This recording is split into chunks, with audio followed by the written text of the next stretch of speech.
Hey, I'm Alex with Crossroads Student Ministry. Have you ever been in the question zone? Like everything around you is a question and you just can't seem to get an answer? Like all the doors are open and you just want some closure.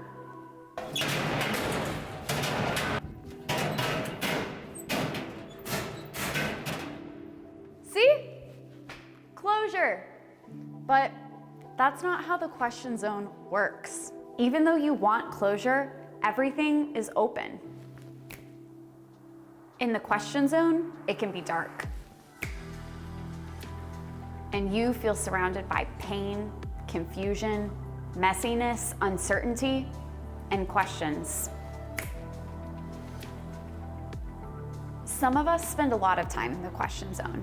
Some of us want to get out of there as soon as possible because it's uncomfortable being stuck in questions with no closure. If you've ever spent any time in the question zone, you know that a lot of these questions are about pain, about suffering, about loss. And those are some of the biggest questions in the universe. And sometimes it feels like there's no good answer. Sometimes we're in such a hurry to get out of the question zone, we try to tie questions up with a neat and tidy bow and just move on. But not all of the world's questions are neat and simple and tidy. When people say, trust God, or be positive, or just pray more, it seems meaningless and hollow. Is it okay to have all of these questions? Is it okay to sit down and hang out in these questions as long as you want to, or as long as you need to?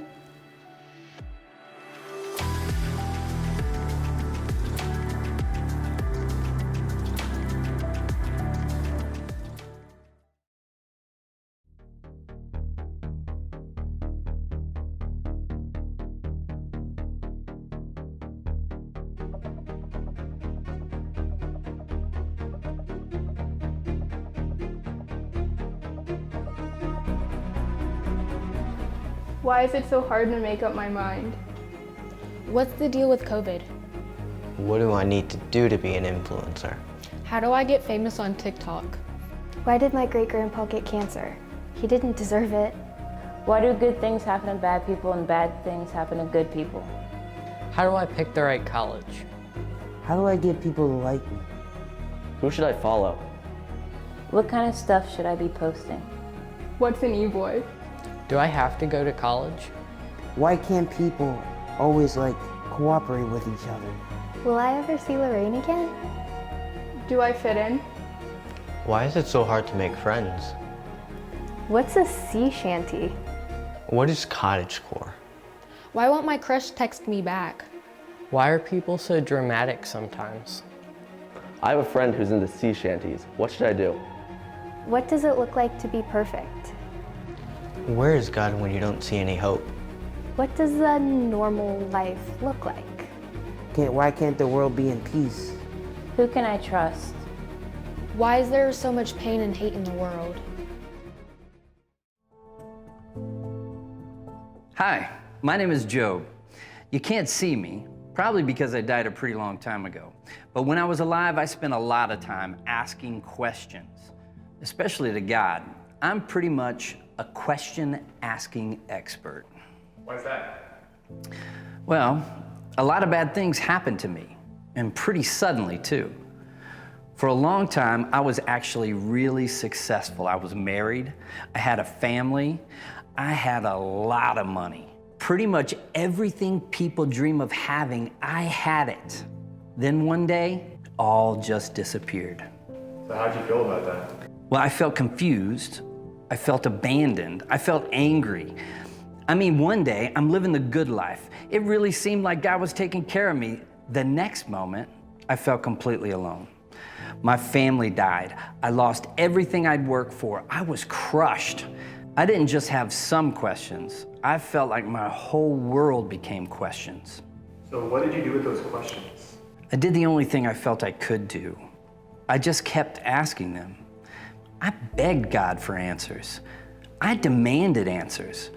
I got other people to try to help me figure out why bad things were happening to me when I was a good person.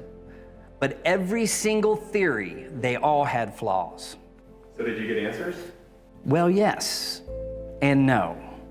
When I was alive, I wanted an exact explanation of why what was happening to me was happening to me. I wanted it to make sense to me, and I was willing to wrestle it out with God until it did. But that's not exactly how it works. I did get an answer. God helped me to understand that the world He created was, in some ways, a dangerous wilderness. As much as we might want it to, the world will never make perfect sense, and being a good person won't keep us from experiencing bad things. There will always be suffering, and we will always have questions. But God is still good, and we can still trust in Him. I never got an answer about why I experienced so much pain, but I did come to understand that no matter what happens to us, God doesn't abandon us. He's with us in both the pain and the questions. What are your questions that you don't feel like you'll ever get an answer to? Or what are your questions that you don't even feel like you can ask? Turns out, God is cool with your questions. He doesn't say, I'll take away all your pain and answer all of your questions. Job's story shows us that. And you might be experiencing that right now with your own pain and your own questions. But God does promise, I'll be with you in the question zone. I know. It sounds like one of those answers like, read your Bible and you'll feel better. But what it means is, God is not afraid of your big questions. God is big enough and strong enough to be in the same room with your anger, your frustration, your desperation, your sadness. So you don't have to be ashamed or worried about bringing Him your questions. God says, come on in. I'll sit with you in your questions. I am here. So I'll ask you again, what are your questions?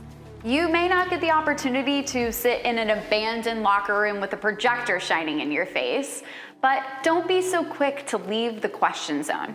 Hang out there for a little while. Maybe your question zone looks like waking up every day and saying, God, here are my questions, and sitting in those questions for 15 minutes. Maybe your question zone looks like taking a walk. Maybe you share your questions with a trusted person, maybe a close friend. Maybe you write your question down on a piece of paper in big letters. Small letters?